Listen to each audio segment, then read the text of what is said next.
احادیث کے اندر آتا ہے کہ جب خواجہ ابو طالب کی وفات ہوئی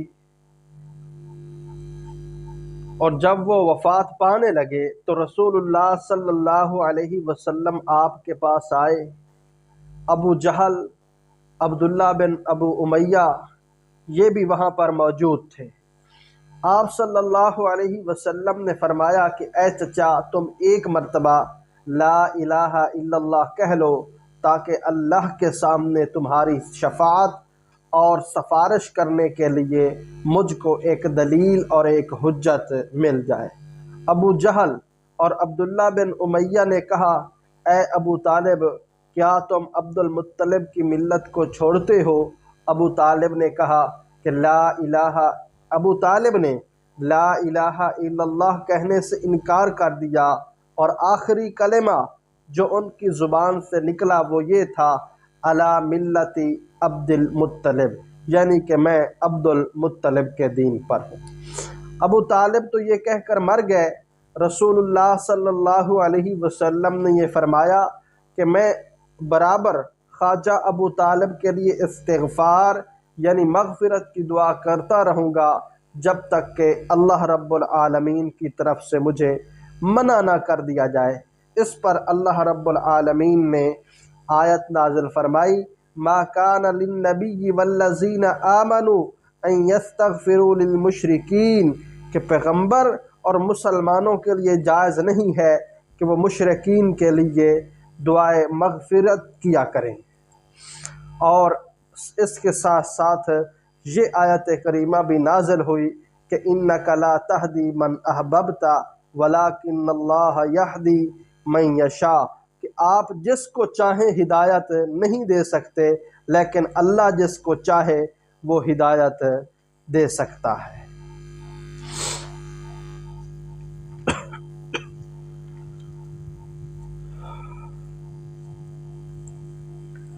تو جب ان دو شخصیات کی وفات ہوئی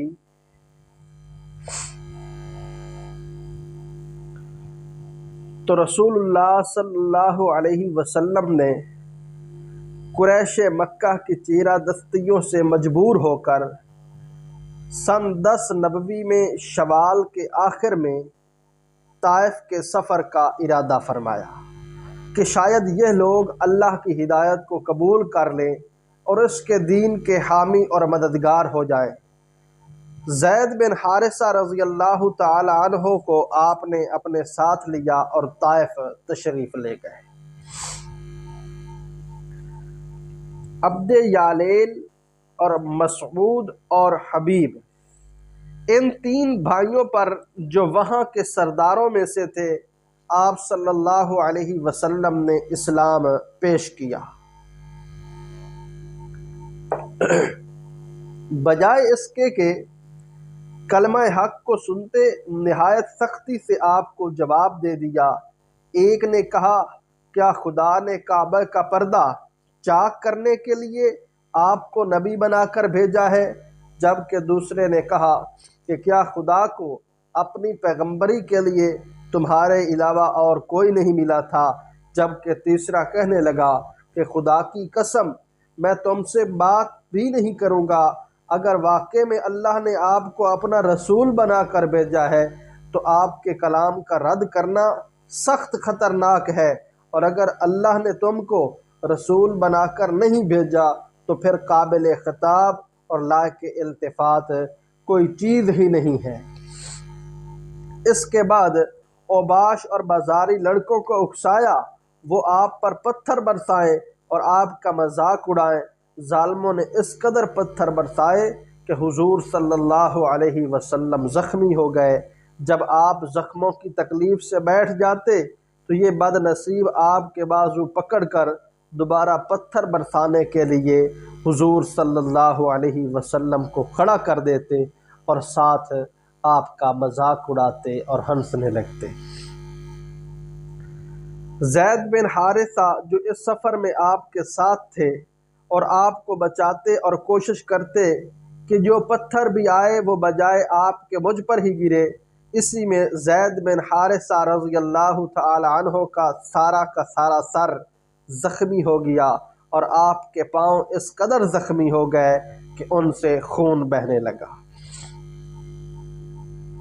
طائف سے واپسی پر عتبہ بن ربیعہ اور شیبہ بن ربیعہ کا باغ آتا تھا۔ راستے میں وہاں ایک درخت کے سایہ میں سانس لینے کے لیے آپ صلی اللہ علیہ وسلم بیٹھ گئے اور حضور صلی اللہ علیہ وسلم نے دعا مانگی، اللہم الیک اشکو ضعف قوتی وقلت حیلتی وہو انی علی الناس یا ارحم الراحمین انت رب المستضعفین۔ کہ اے اللہ، میں تجھ سے اپنی کمزوری اور تدبیر کی کمی اور لوگوں کی بے توقیری کی شکایت کرتا ہوں۔ اے ارحم الراحمین، تو کمزوروں کا خاص طور پر مربی اور مددگار ہے۔ مجھے کسی غضبناک اور توش رو دشمن کی طرف یا کسی اور چیز کی طرف سپرد نہ کرنا، اور تو خود ہی میرے امور تمام کے تمام امور کا مالک ہو جا۔ یہ آپ صلی اللہ علیہ وسلم نے وہاں پر دعا مانگی۔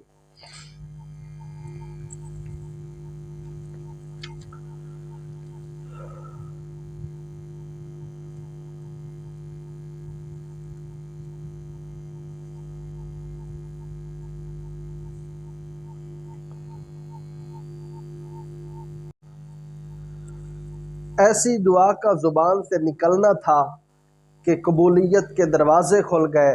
وہی عتبہ اور شیبہ کہ جن کا دل اب تک پتھر سے زیادہ سخت تھا، آپ صلی اللہ علیہ وسلم کی اس بے کسی اور مظلومیت کو باغ کے اندر بیٹھے دیکھ رہے تھے، دیکھ کر رحم دل ہوئے، اور رشتہ داری کی جو غیرت تھی وہ جوش کے اندر آئی، اور اپنے غلام عداس کو بلا کر کہا کہ ایک طبق کے اندر ڈش نما برتن کے اندر انگور رکھ کر کہا کہ اس شخص کے پاس لے جاؤ اور ان سے کہو کہ اس میں سے تھوڑا بہت کچھ ضرور کھا لیں۔ عداس نے آپ کے سامنے وہ طبق لا کر رکھا۔ رسول اللہ صلی اللہ علیہ وسلم نے بسم اللہ پڑھ کر کھانا شروع کیا تو وہ غلام جو انگور لے کر آیا تھا اس نے کہا، خدا کی قسم، اس شہر میں تو کوئی شخص بھی اس کلام کا کہنے والا نہیں ہے۔ رسول اللہ صلی اللہ علیہ وسلم نے اس سے فرمایا کہ تم کس شہر کے باشندے ہو اور رہنے والے ہو؟ تمہارا دین اور مذہب کیا ہے؟ وہ کہنے لگا کہ میں شہر نینوا کا باشندہ ہوں اور مذہباً نصرانی ہوں۔ آپ صلی اللہ علیہ وسلم نے فرمایا کہ اسی نینوا کے جہاں اللہ کے نیک بندے یونس بن متی رہتے تھے۔ وہ کہنے لگا کہ آپ یونس بن متی کو جانتے ہیں؟ آپ کو ان کا کیا علم ہے؟ حضور صلی اللہ علیہ وسلم نے فرمایا کہ وہ میرے بھائی نبی تھے اور میں بھی نبی ہوں۔ وہ غلام آپ کی پیشانی اور آپ کے ہاتھوں اور پیروں کو بوسہ دینے لگا، اور ساتھ ساتھ اس نے کلمہ پڑھ لیا، اور کلمہ پڑھتے ہوئے کہنے لگا، اشہد انک عبد اللہ و رسولہ، کہ آپ اللہ کے بندے اور اس کے سچے رسول ہیں۔ جب وہ غلام آپ کے پاس سے واپس لوٹا تو عتبہ اور شیبہ نے کہا کہ تم اس شخص کے ہاتھوں اور پیروں کو کیوں بوسہ دے رہے تھے؟ یہ شخص کہیں تجھ کو اپنے دین سے ہی نہ ہٹا دے، تیرا دین اس کے دین سے بہت بہتر ہے۔ حضرت حکیم ابن حزام رضی اللہ تعالی عنہ سے روایت ہے کہ جب عتبہ اور شیبہ قریش مکہ کے ساتھ ہو کر جنگ بدر کے لیے تیار ہوئے تو اس غلام نے عتبہ اور شیبہ کے پیر پکڑ لیے اور کہا کہ اللہ کی قسم، وہ اللہ کے رسول ہیں، یہ لوگ اپنے مقتل کی طرف کھنچے چلے جا رہے ہیں۔ عداس بیٹھے رو رہے تھے کہ عاص بن شیبہ وہاں سے گزرا۔ اس نے پوچھا کہ روتے کیوں ہو؟ یہ غلام کہنے لگا کہ اپنے سرداروں کی وجہ سے رو رہا ہوں، اس وقت اللہ کے رسول کے مقابلے میں جا رہے ہیں۔ عاص بن شیبہ نے کہا، واقعی میں وہ اللہ کے رسول ہیں؟ تو یہ غلام کہنے لگا، ہاں، خدا کی قسم، بلا شبہ تمام دنیا کی طرف وہ اللہ کے رسول بن کر آئے۔ حضرت عائشہ رضی اللہ تعالی عنہا فرماتی ہیں کہ میں نے ایک بار عرض کیا یا رسول اللہ صلی اللہ علیہ وسلم، آپ پر کیا احد سے بھی زیادہ سخت دن کوئی گزرا ہے؟ حضور صلی اللہ علیہ وسلم نے فرمایا کہ تیری قوم سے جو تکلیفیں پہنچی ہیں سو وہ تو پہنچی ہیں، لیکن سب سے زیادہ سخت دن وہ گزرا جس دن میں اپنے آپ کو عبد یالیل کے بیٹے پر پیش کر رہا تھا، اس نے میری بات کو قبول نہیں کیا۔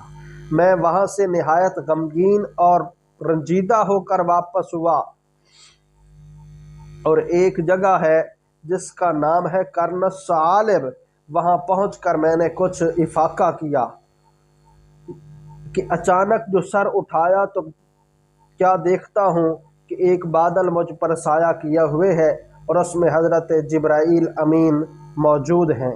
جبرائیل نے وہیں سے مجھ کو آواز دی کہ آپ کی قوم نے آپ کو جو جواب دیا ہے وہ اللہ نے سن لیا ہے۔ اس وقت اللہ نے آپ کے پاس ملک الجبال پہاڑوں کے فرشتے کو بھیجا ہے تاکہ آپ اس کو جو چاہیں وہ حکم دیں۔ یہ حضرت جبرائیل کا کہنا ہی تھا کہ ملک الجبال پہاڑوں کے فرشتے نے حضور صلی اللہ علیہ وسلم کو آواز دی اور آپ کو سلام کیا اور یہ کہنے لگے کہ اے محمد، اللہ نے مجھ کو آپ کے پاس بھیجا ہے، میں ملک الجبال ہوں، تمام پہاڑ میرے تصرف میں ہیں، آپ جو چاہیں مجھ کو حکم دیں۔ اگر آپ حکم دیں تو ان دونوں پہاڑوں کو جن کے درمیان اہل مکہ اور اہل طائف رہتے تھے میں ملا دوں گا، جس سے یہ تمام لوگ پس جائیں گے۔ آپ صلی اللہ علیہ وسلم نے فرمایا، نہیں، میں اللہ سے امید کرتا ہوں کہ اللہ ان کی نسل میں ایسے لوگ پیدا کرے گا جو صرف اس وحدہ لا شریک کی عبادت کریں گے اور اس کے ساتھ کسی کو بھی شریک نہیں ٹھہرائیں گے۔